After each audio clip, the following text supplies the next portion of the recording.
Assalamualaikum warahmatullahi wabarakatuh. Kembali lagi kawan di Legenda Catur Dunia. Masih dari turnamen Tata Steel Chess 2025 hari kelima, babak kelima kawan. Dan ada 3 partai yang berakhir menang kalah. Lagi-lagi ada 3 partai kawan. Di papan 3, Fabiano Caruana, ranking kedua dunia, kalah oleh Vladimir Fedosev. Kemudian Nordibek Abdussatrov kembali memetik poin kawan, mengalahkan pecatur tuan rumah Jordan Van Forest. Dan juara dunia Domara Juges akhirnya memetik kemenangan kembali, mengalahkan Vincent Kemmer. Sehingga sekarang Abdussatrov bersama Pragnananda memimpin turnamen dengan perolehan 4 poin yang sama. Masih tersisa banyak babak kawan, jadi apapun masih bisa terjadi. Selisihnya hanya setengah poin atas Guges ataupun Vladimir Fedosev. Nordibek Abdussatrov di Tata Steel tahun 2024 yang lalu kawan juga menempati posisi yang cukup bagus.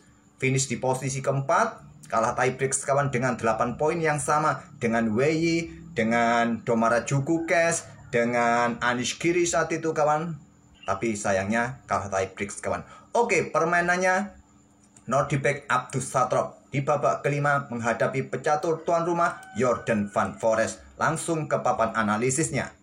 Abdussatrov pegang hitam, Jordan Van Forest mengawali dengan pion E4, ada karukan defense, pion D4, pion D5, variasi pion maju, kemudian gajah F5, dan pion C4 dimainkan oleh Jordan Van Forest. Opsi kelima dimainkan oleh Jordan Van Forest.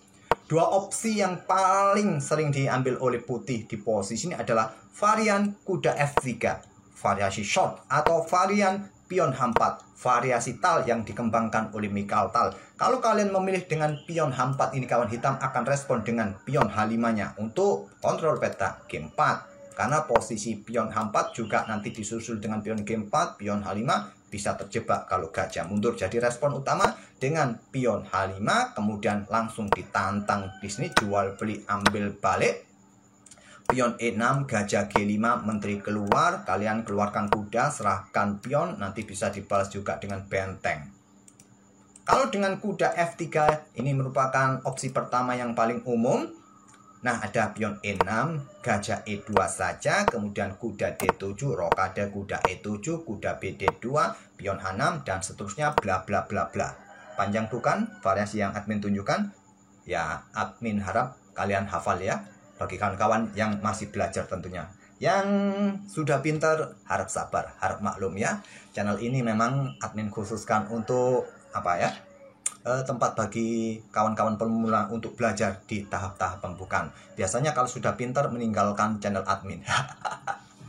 Oke, enggak, masih banyak penonton setia dari Legenda Catur Dunia. Oke, pion C4, ada pion E6, kuda C3 kawan. Di sini gajah B4, pin kuda. Kuda G berkembang ke E2, backup saudaranya, dan persiapan manuver juga untuk ancam gajah terang nanti. Terlihat Jordan Van Forest membuat langkah pengorbanan pion. Gajahnya terblokade oleh kuda E2 kawan, dan bisa langsung diambil. Nanti ada kuda G3, menteri kalian tempatkan di center, kuda tidak bisa ambil menteri. Menteri menjaga pion G2, juga menjaga pionnya sendiri. Mungkin kuda caplok gajah ambil balik, selepas itu mungkin gajah E2 lepaskan pionnya kawan. Menteri H3, benteng G1. Oke, kembali lagi ke permainan aslinya. Ataupun juga bisa kalian backup setelah jual beli dengan pion B5, bisa. Tidak keluarkan menteri, bisa. Langsung dengan pion B5. Tapi Abdussatrov memilih pengembangan kuda E7. Pion A3, tahan, mundur saja. Bisa langsung sikat kawan untuk mendefleksikan posisi kuda ini. Kalau pion kalian, maksudnya gajah kalian ambil dengan pion, struktur pion kalian rusak. Kalau ambil menggunakan kuda, artinya gajah kalian akan cukup nyaman karena tidak akan kena serang lagi oleh kuda di peta G3 nanti. Tapi tahan, pion B4, mundur. Kemudian ada kuda G3, serang gajah. Gajah mundur, sayang pada gajah terangnya. Kalau engine menyarankan tadi membuat serangan di sisi menteri dengan pion A5 atau rokade. Oke, tahan, sayang sama gajah. Gajah mundur ke G6. Mulai dikejar dengan pion H4. Langsung 2 petak merupakan opsi terkuat. Cuma 1 petak saja kawan. Harus berhati-hati. Ini membuat gajah ini tersudut kawan. Dan memberikan kesempatan menteri keluar petak G4 menyerang pion G7. Benteng G8. Tidak mungkin kalian rokade. Karena ada sniper rudal diluncurkan. Bahaya sekali. Jadi benteng G8 tidak bisa rokade pendek lagi. Ada gajah E2, pion pukul pion, ambil balik, kemudian kuda D7. Rokade sekarang Jordan Van Forests. Dan di sini kuda F5 menantang pertukaran kawan supaya gajahnya ini keluar ke area yang lebih aktif. Ditahan, tidak melakukan pertukaran, memilih aktifkan gajah ke E3, tawarkan gajah. Biasanya suka, tapi beberapa pemain lebih suka kudanya, terutama pemain-pemain Indonesia suka sekali permainan kuda kawan. Menahan kudanya. Oke, tahan saja. Ada Menteri E7, persiapan rokade panjang dan melihat gelagat. Raja Hitam yang ingin rokade panjang, Jordan Van Forests, persiapkan serangan sisi Menteri dengan pion B5. Di sini sudah saatnya melakukan jual beli kawan. Menteri F3 disusul dengan langkah benteng FD1 untuk mengawasi lajur C semi terbuka. Ya, rokade panjang kawan, benteng FD1 bisa dilanjutkan oleh putih. Oke, langsung luncurkan serangan sisi Menteri langsung. Dan dengan cerdiknya, not di backup Abdussatrob tidak meladeni kawan. Dorong saja maju pion C5. Biarkan dua lajur B, lajur A tetap tertutup. Kalau mau jual beli di sini silakan. Saya masih punya kuda caplok gajah E3 terlebih dahulu. Baru nanti gampang ambil pion yang di sini.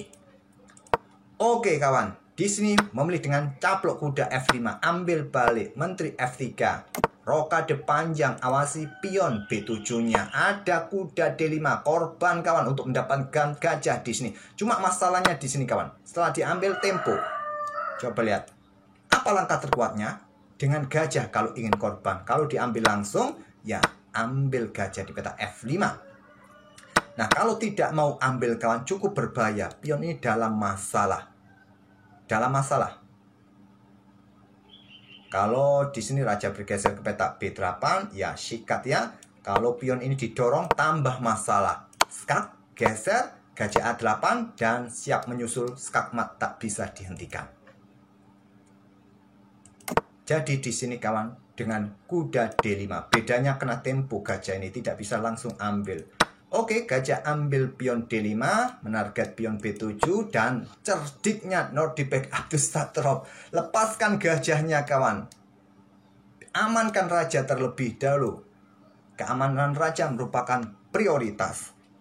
Seandainya gajah ini kalian simpan, anggap contoh, kesini ya, anggap contoh saja. Nah, sama seperti tadi kawan. Coba lihat, skakmat tak terhentikan. Jadi di sini tadi memilih raja B8 dan baru menteri ambil gajah F5. Berikutnya kuda caplok pion E5. Korban balasan dari Abdussatrob untuk mendapatkan gajah di sini diterima. Benteng ambil gajah dan pion dalam tekanan berat kawan. Dan pion F4. Bisa dimainkankah sekarang kawan? Untuk memperlemah pion ini? Ya bisa jadi ya. Tapi mungkin ada tantangan dengan benteng AD1. Abdussatrob memilih langkah kuat lainnya. Dobling benteng di lajur D, benteng G D8. Menteri E4 kawan, menghindari tekanan. Opsi lainnya menurut engine, gajah tarik mundur ke peta F2. Oke dengan Menteri E4. Di sini pion F6, masih dalam posisi kena pin kawan. Pion A4, pion pukul, pion A5. Korban pion tadi dan Menteri mundur kawan. Langkah bagus. Dia mengawasi pion di sini dan juga berkoneksi dengan benteng menteri kawan. Jadi nanti bisa ambil pion yang di sini. Dorong maju pion B6, jual, beli, jual lagi. Jordan Van Forests kehilangan banyak pion, minus 2 pion. Dan berpotensi juga kehilangan 1 pion lagi. Oleh karena itu langsung jual gajah C7 terlebih dahulu. Kenapa tidak langsung dibeli saja? Ya ini pilihan terkuatnya. Toh langsung menekan gajah benteng. Masalahnya di sini kawan, masalahnya di situ, repot. Tapi yang terkuat mendapatkan pion kawan. Oke, dengan gajah C7 terlebih dahulu untuk menambah tekanan. Gajah F4, ya serahkan saja kawan, sudah tidak bisa lagi, dorong saja. Masalahnya di sini nggak bisa lagi ya, nggak bisa lagi. Oke kawan, Jadi dengan gajah F4 perkuat posisi pion, benteng D4 terlebih dahulu. Menteri mundur, ya terlihat dari evaluasi bar langsung turun tajam. Menteri ke E1 yang paling kuat. Oke, ke petak E2 saja. Persiapan geser ke sisi menteri dan ancaman serius kawan. Dan Abdus Satrop, korbankan benteng, korban kualitas. 2 kali langkah brilian dari Abdus Satrop, Raja B8 dan sekarang benteng F4. Ambil menteri caplok pion E5. Abdus Satrop sekarang masih tetap unggul 2 pion kawan. Menyerang benteng di sini, menyerang benteng di sini, atau langsung melakukan tantangan pertukar menteri. Ditolak, ingin eksekusi skak mat. Kalau dengan menteri pukul menteri, maka gajah ambil balik dan menyerang 2 benteng kawan. Tetap nanti kualitas perwira akan sama. Cuma bedanya putih akan kalah 2 pion. Sudah cukup membuat hitam menang dalam permainan endgame. Menteri A2, terlebih dahulu menteri E3 skak. Blokade. Blokade kawan, masih bisa blokade, tapi ada gajah G3, berikan ruang pergerakan bagi raja juga. Menteri meluncur, raja geser, ada skak lagi, blokade, skak lagi, maju, skak lagi, blokade, diuber-uber terus, lari. Kemudian ada menteri melakukan skak terus, lari, dikejar, blokade. Kita berada di langkah ke-42, tentu kontrol waktu sudah ditambah kawan, tapi sekarang masih tetap lebar jarak kontrol waktu, beda 19 menit. Abdus Satrop masih unggul 2 pion. Dan sebentar lagi juga mendapatkan benteng putih sehingga kualitas perwira kembali setara. Oke, lanjut dengan benteng A2. Pukul, skak, ambil balik. Menteri mundur kawan. Menteri mundur.